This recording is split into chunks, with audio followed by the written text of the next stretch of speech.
This was supposed to be the next big thing. From the people that brought you Assassin's Creed 2 and Far Cry 3 came the new generation of open world gameplay. Graphics unlike any you've ever seen. Gameplay that evolved how you interacted with the environment. A mysterious new world that may or may not have ties to the one you're familiar with. Expectations shot through the roof. This was supposed to be the new cool. And then it came out. People thought the story was too grim, the protagonist too dry, the graphics simply serviceable. The reality of Watch Dogs couldn't meet the fantasy Ubisoft, the media, and the audience had built up after its initial reveal trailer. Watch Dogs rode in on a wave of hype and couldn't help but underwhelm, which is a shame, because without the weight of expectation, Watch Dogs is actually pretty good.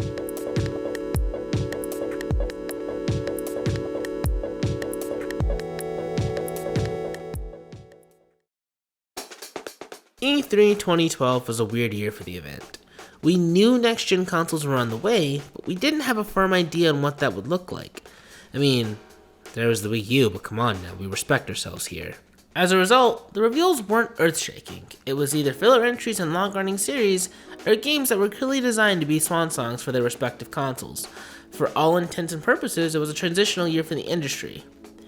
And then the Ubisoft conference happened. While every other showcase kinda skirted around the fact next gen was on the way, Ubisoft delved headfirst into it with the Watch Dogs trailer. Off jump, the visuals caught everyone off guard. It didn't just look good, it looked better than what we were seeing from the current crop of PS3 and 360 games. This was our first inkling of what next gen gaming was supposed to look like.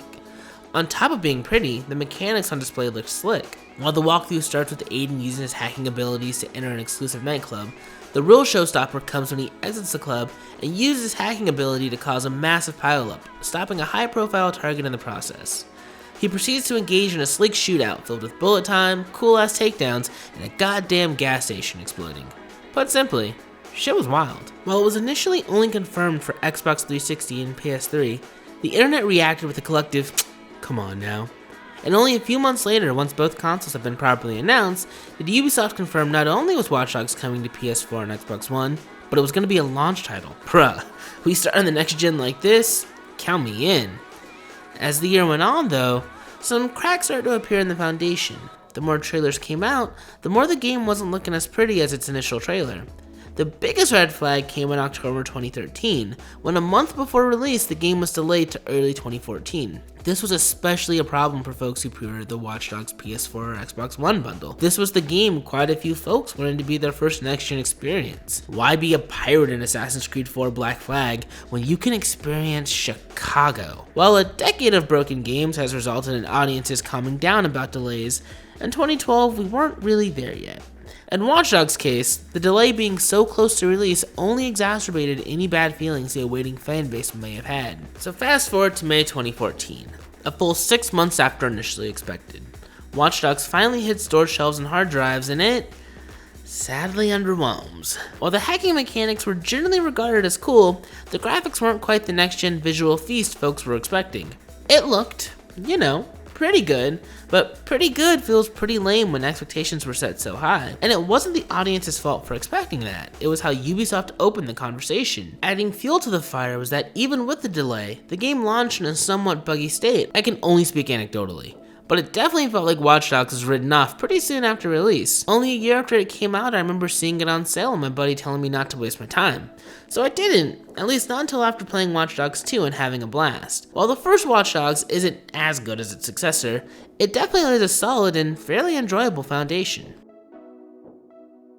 Watch Dogs is a sci-fi neo-noir that takes place in a version of Chicago that has implemented CTOS, a networking tool that connects every device to one centralized operating system created by the big tech company Bloom. After a cyber heist goes wrong and inadvertently reveals his identity, protagonist Aiden Pierce is targeted by hitman Maurice Vega. Already fearing for his family's safety, Aiden was taking his sister, niece, and nephew out of the city when Vega attacked. As a result, the car crashes, killing Aiden's 6-year-old niece. So, we're already starting on an upbeat note. From here, Aiden goes on a rather convoluted journey to find out who ordered the hit on him and why. So since we're talking about the story, let's just get the flaws out of the way first. The story of Watch Dogs is thoroughly mid. I've played games with worse campaigns, but boy, I've sure played better. There seem to be two games happening at once. One is a disjointed mystery with a weak emotional core, and the other is an open-world crime-fighting game, and they don't really have a really good conversation with each other. So, Aiden's city hacking shenanigans have led to him being dubbed the Vigilante. While roaming the open world, Aiden has numerous side missions that generally task him with stopping crime.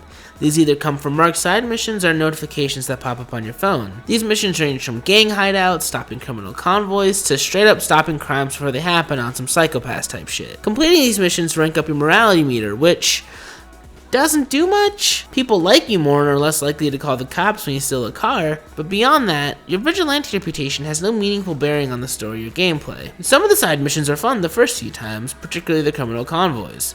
After a while though, they get a bit repetitive, and I found myself only doing them for the XP and passive boosts. That can be said for most of the side missions of the game. As this is a Ubisoft game, you're given a pretty big map with a ton of things to do. There are digital trips, which range from getting high and bouncing on digiflowers to a straight up Carmageddon clone. There's QR codes to collect, bodies to find, audio files to log, and of course, towers to hack, because this is 2014 Ubisoft we're talking about. None of these are egregiously bad, they're fun enough for a bit, but can easily fall to the wayside. Oh, and lest I forget, there's also a grieving minigame. So that's nice. When it comes to the campaign, quite a few of the missions themselves can be fun to play. It's just that the narrative connecting it all together falls pretty flat. Again, not awful, just not particularly engrossing. I think the hyper-modern, realistic design hurt this game because it led the story to being populated by, for lack of a better term, NPC-looking asses. While Aiden, Clara, and Georgie Chin have striking designs, a large part of the main cast is unmemorable due to both the writing and design. Nicole is one of the most important characters in the game and looks like a pedestrian. Iraq, one of the main antagonists, looks like any other game's run-of-the-mill enemy character. I frequently found myself needing a reminder on how we got here, how these characters are interlinked, and how this all ties back to Old Girl's death. I played the story straight through in about the span of a week, so it wasn't like I had massive gaps of time separating my playthrough. When the whole story was said and done, my reaction boiled down to: the most frustrating thing about the plot is the world-building elements are secondary. There's a really cool idea about a mega-corporation having access to so much information, the uncomfortable relationship between government and corporate interests, and the surveillance state in general, but these ideas are all off on the sideline. They're present, but not really engaged with. Watch Dogs' biggest flaw is that it's the first in a franchise. It's essentially what Assassin's Creed 1 was, a series of good, if not quite all the way there ideas. There is a very strong there with Watch Dogs. I understood the core vision and immediately grasped the appeal of what it was aiming for, which brings me to the first reason why it's actually pretty good. The gameplay. The hacking mechanics are really fun and provide a unique way to interact with the environment. In most Ubisoft games, the environmental interaction manifests either through the shooting shit and rampant destruction of a Far Cry, or from the traversal and verticality of an Assassin's Creed. Watch Dogs is unique in that it lets you weaponize your surroundings, from changing stoplights or setting off steam pipes in car chases, to setting off transformers and triggering grenades. The game provides you a solid set of tools for solving problems. That's honestly where the fun of this game lies. Not in the story Ubisoft is telling, but in how you, the player, take advantage of the toolkit provided. Once I wrapped my head around the mechanics and maxed out my hacking skill tree, I had a blast going around and figuring out the most effective ways to clear an area without having to pull a trigger. While some of the computer hacking bits are a bit mid and feel akin to something you would have found on cool math games back in the day, the environmental hacking is generally quite solid. While on a gameplay level, they did a great job building Aiden into a well-rounded protagonist between the hacking and gunplay, I think a bolder choice would have been having him rely exclusively, if not predominantly, on his hacking and stealth ability to get through scenarios. That's how I tried to play the game, and I'd get frustrated when I come upon an area where I had no choice but to pull out the burner. While the gunplay is tight and snappy, I think an approach similar to the early Thief games, where combat wasn't an effective strategy, would have done wonders for strengthening the gameplay loop. While I know I said they could get repetitive, I still had a lot of fun with the vigilante side missions because that's where the toolkit comes to life. Taking place across the open world, the city itself is your best weapon when preventing crimes, infiltrating gang hideouts, or getting into prolonged car chases with cops and criminals. It was honestly through these encounters that I began to warm on the game and began pushing back against the notion that Watch Dogs is mid. Another reason the game is actually pretty good is its atmosphere and UI. One thing about me, I'm a sucker for data visualization. All of Watch Dogs menus are rendered in these very clean wheel graphs. The map is actually pleasant to look at. It's one of the last Ubisoft games to feel manageable before we got stuff like this. The menus aren't just aesthetically pleasing, but make it easy to see how many more main and side missions you have to complete, as well as the potential items and passive buffs you're set to receive upon completing them. While the story is lacking, it does take you to some interesting locales. Full disclosure, I've never been to Chicago, so I can't talk about how accurately it represents the city, but it does provide a grounded, grittier backdrop for the sci-fi proceedings. For example, one mission takes you to a high-tech human market, and this is one of the strongest examples of the gritty, near-futuristic tone the game is aiming for. It's in a grimy warehouse, but there's a massive screen showing the barcodes and prices for the sex workers being sold. Narratively, it easily could have gone deeper into the human trafficking as opposed to using it as set dressing to show the dark side of CTOS, but aesthetically, it does a great job of selling the grimy world Aiden exists within. Likewise, a late-game search for a rival hacker in a nightclub also evokes the energy the game is ultimately aiming for. I wanted more of the levels to have this feeling, as though you're operating within this secret world that lurks in back alleys and hidden rooms.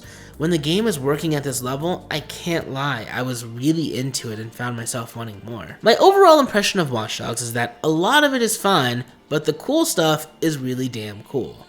I've played plenty of potential franchise starters. There's the rare few that come fully formed, knowing exactly what they're about, a la Dishonored, and there's been plenty that just faceplant like Redfall. Apologies to Arcane, Redfall aside, I genuinely think you guys are great. Watch Dogs, similar to a game like Assassin's Creed or Days Gone, is a franchise starter that doesn't get everything right, but there's such a strong core idea that you're left wanting to see where they go next. And fortunately, where Watch Dogs went next was pretty damn great. So, is it worth playing? Honestly, it depends. It's not a bad way to kill time, and I think the core gameplay is definitely fun to mess around with. That being said, Watch Dogs 2 is right there and is the version of this that doesn't need it actually pretty good.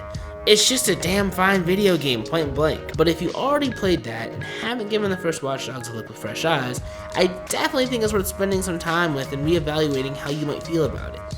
I had fun playing it for this video, and it was cool reflecting on what a AAA game was in 2014. Besides, I've had a worse time for $5. I mean, I saw The Flash on Discount Tuesday at the Majestic. So anyway, with that, I'm Joe, and you just experienced wonder.